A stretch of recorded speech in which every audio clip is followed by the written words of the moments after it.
রাতের বেলায় ঘুরতে ঘুরতে দুজনে বিরিয়ানি আনতে চলে গেলাম। বিরিয়ানি নিয়ে আসলাম পাশে মোড় বাজার দেখলাম, তো মোড় বাজারে ঢুকে পড়লাম। মনে পড়লো যে আমাদের হরলিক্স শেষ হয়েছে, তাই হরলিক্স আনতে গেলাম। কারণ সকালে আমরা তিনজনেই হরলিক্স খাই, তো সেই কারণে কন্টেনার হরলিক্স পেলাম না 1 কেজিটা, তাই প্যাকেট নিলাম। আর সামনে যে বিস্কিটটা দেখাচ্ছে না, এই বিস্কিটটা হচ্ছে আমার ছোটোবেলাকার একটা ফেভারিট বিস্কিট।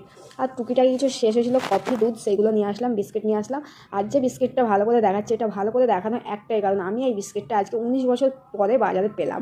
কারণ আমার খেতে এতটাই ভালো লাগে। এই যে অনেক ফ্লেভার ক্রিম বিস্কুট যে হয় না, এটা হচ্ছে লেমন ফ্লেভার। তো এই বিস্কিটটা ছোটোবেলায় আমি 1 টাকা দিয়ে খেতাম দোকান থেকে কিনে।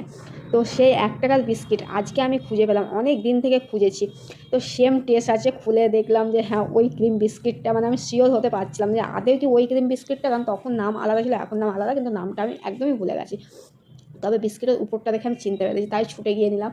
আর খেলাম, কি ইয়াম্মি ইয়াম্মি টেস্টি, আমার ভীষণই ফেভারিট। তাই এটাকে আমি লুকিয়ে রাখছি, 19 বছর পরে 1 টাকা দামের বিস্কিট খেতে পেলাম। তো সত্যি অনেক মজা।